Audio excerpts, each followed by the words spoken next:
Friends, welcome to my channel Basumati creation. आपण माने जदि नुआ एसएचजी गठन करिसंती बा जो माने पुराना आरएफ पाई नाहंती ताहले आरएफ कोन आरएफ केते टंका पाइबे ता सहित सेही आरएफ पाइबा पई हेले कोन सब योग्यता थिबा आवश्यक को फॉर्म गुडी को फिल अप करके आपण को जगह रे देले आपनकर एसएचजी आरएफ 15000 टंका पाई परिबो से विषय रे एही वीडियो रे आपण माने डिटेल्स जानि परिबे। तेणु वीडियो को स्किप न करी शेष पर्यंत देखंतु।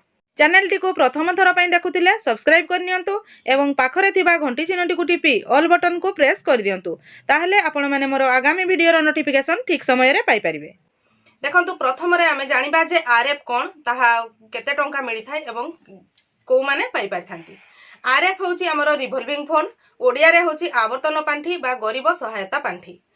आरएफ नुआ एसएचजी बा पूर्वरु आरएफ पाई नथिबा एसएचजी पाई परिबे। आरएफ 15000 टंका एसएचजी को थोरे मात्र मिली थाए। जो एसएचजी पूर्वरु जदि पाइछंती से माने पुणी पाई परिबे नाही, केवल पाई नथिबा एसएचजी माने ही पाई परिबे। आरएफ पाइबा पई एसएचजी रो योग्यता कोन होइथिबा आवश्यक। प्रथम योग्यताटी हैला एसएचजी को गठन तारीख रु 3 मास होइथिबा आवश्यक। 3 मास रु कम हेइथिले आपण माने आरएफ पई आवेदन करि परिबे नाही। तथापि मध्य वीडियो टी को देखिकी रखिथिबे जदबे 3 मास हेइ जिवो तापरे आपण एई समस्त डॉक्यूमेंट देकी आवेदन करि परिबे। 2 नंबर पॉइंट टी हैला एसएचजी रो नाम रे बैंक रे अकाउंट खोला जाइथिबा आवश्यक। एसएचजी 10 सूत्र मानी चलुथिबा आवश्यक। जेमिति कि 10 सूत्र तो आपण माने जानि परिथिबे नियमित बैठक, नियमित संचय, नियमित ऋण प्रदान, नियमित ऋण परिशोध, नियमित खातापत्र लिखन, सेही बैठक रे शिक्षा स्वास्थ्य विषय रे आलोचना होउतबो, पंचायत सहित जोगाजोग रहितबो, सरकारंकर विभिन्न सुविधा उपरे से माने हक बा दाबी रखिथुए, ता सहित दीर्घस्थायी जीविकार विकास होइथिबो सेही एसएचजी रो एवं से माने तांकर बैठक रे एई सब जिनिस आलोचना करूथिबे। 4 नंबर पॉइंट टी हैला पूर्वरु आरएफ बा सीड मनी किछि गवर्नमेंट सहायता से एसएचजी पाई नथिबे। एसएचजी सीएलएफ माध्यम रे जीपीएलएफ रे शामिल होइथिबा आवश्यक। एई जो समाने सही एसएचजी आरएफ 15000 टंका पाइबे सेही टंकाटी कोन से माने किपरि विनियोग करिवे। एसएचजी रो सदस्य माने निजर आवश्यकता को पूरण करिबा पई एसएचजी माध्यम रे विभिन्न कार्य रे लगाई परिबे। ता सहित एसएचजी रो फंड बा पांठी को बढ़ेबारे एही आरएफ टंकाटी सहाय्य करिथाय। आरएफ पाइबा पई कोन कोन सब डॉक्यूमेंट रो आवश्यकता होई थाय। प्रथम डॉक्यूमेंट टी हैला application form A annexure 1। 2 number SHG bank passbook रो xerox copy. 3 number SHG assessment and planning sheet form B annexure 2। ता सहित 4 नंबर होची एसएचजी रिजोल्यूशन। स्क्रीन रे एबे आपण देखंतु को फॉर्म गुड तीनोटी को फिल अप करबा को पड़े एवं किपरि भाबरे आपण फिल अप करिवे। प्रथम फॉर्म टी हैला annexure 1 form A application cum recommendation form for revolving fund. सेथिरे आपनकर एसएचजी रो ना लिखिबे, विलेज जीपी ब्लॉक डिस्ट्रिक्ट रो ना लिखिबे, date of formation, name and address of CLF, address of GPLF, SHG रो saving bank account number, bank branch code number, IFSC code, सही एसएचजी रे केते जण मेंबर अछंती ताहा लिखिबे। तापरे देखंतु the mission coordinator cum PD DRDA date देबे आपनकर जो डिस्ट्रिक्ट सेही डिस्ट्रिक्ट रो नाम लिखिबे, application for revolving fund through आपनकर ब्लॉक रो नाम लिखिबे। तापरे देखंतु फॉर्म टी जो फिल अप करा जायछि सेही फिल अप रे जो आरएस लिखाइछि सेही 15000 टंका लिखिबे, 15000 ओनली लिखिबे। तापरे we hereby declare that we have already received dash जदी किछि पाइथिबे ताहा लिखिबे, जदी पाइ नथिबे सेथिरे 0 लिखि देबे। एही परी आपनकर देखंतु 5 नंबर पॉइंट रे अछि एसएचजी रिजोल्यूशन। सेही रिजोल्यूशन नंबर देबे, डेट देबे, को रिजोल्यूशन रे आपण लेखुचंती। तळे देखंतु योर्स फेथफुली जगह रे प्रेसिडेंट सेक्रेटरी आपनकर एसएचजी रो प्रेसिडेंट एवं सेक्रेटरी सिग्नेचर करके तांकर स्टाम्प देबे। एही परी भाबरे आपण फॉर्म 1 दा सिलेक्ट करिवे।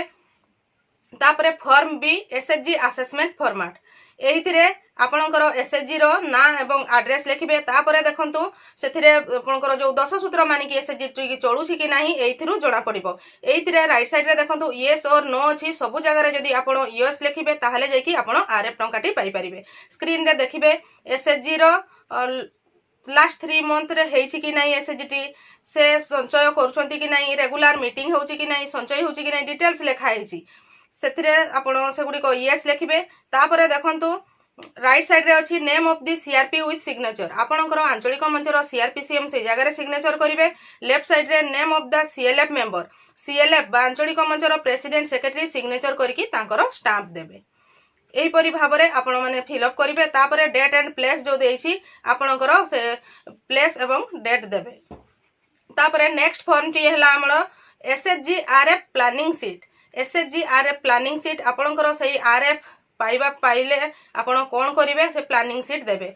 प्लानिंग रे होची प्रथम रे serial number, name of the member, जो एसएचजी रो जो 10 जन सभ्या थिबे सही 10 जन सभ्यांकर नाम लिखिबे, हस्बैंड और फादर नेम हस्बैंड कर नाम लिखिबे, वेलबिंग स्टेटस रे आपण पोर ईपीवीजी कौन गरीब बा भेरी पोर ए सब जिनस लिखिबे, टोटल सेविंग एबे पर्यंत एसएचजी रे सेही मेंबर टी केते सेविंग करिछि लिखिबे, लोन आउटस्टैंडिंग जदी एसएचजी टी बैंक रो किबा सीआईएफ लोन नैछंती आ लोन आउटस्टैंडिंग बा लोन बाकी केते टंका अछि लिखिबे, प्रपोज एक्टिविटीज से कौन करबा को चाहुचंती एग्रीकल्चर किबा फार्मिंग जहा करबा पई चाहुचंती ताहा लिखिबे, अमाउंट रिक्वायर्ड तांकर केते टंका आवश्यकता रहिछि। गोटे मेंबर रो मन करंतु 20,000 टंका रो आवश्यकता रहुछि ताहले सेठी 20,000 लिखिबे।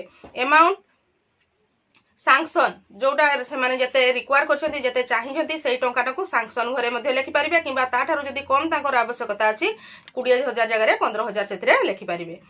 पेमेंट शेड्यूल जो थी कि से जो टंकाटी से माने नेबे सेटा केतोटी इंस्टॉलमेंट रे सुझिबे ताहा लेखिबा को पड़िबो। जदी 20,000 नउछंती ताहले से 10टी इंस्टॉलमेंट रे सुझिबे केते टंका लेखाय ना 2,000 टंका। एही परी आपनकर प्लानिंग शीट टी रहिबो। एही प्लानिंग शीट टी 10 जण मेंबर कर सिलेक्ट माने लेखि सारिला परे seal and signature of SHG representative कहले एसएचजी रो प्रेसिडेंट एवं सेक्रेटरी सिग्नेचर करके स्टाम्प देकी एही तीनोटी फॉर्म को आपनको फिलअप करबा पई पड़िबो। फिलअप करी सारिला परे आपनकर एसएचजी रो रिजोल्यूशन लिखिबे। एसएचजी रो रिजोल्यूशन टी लिखिबे एही परी जे आपण जेमती रिजोल्यूशन लेखंती लिखिबे।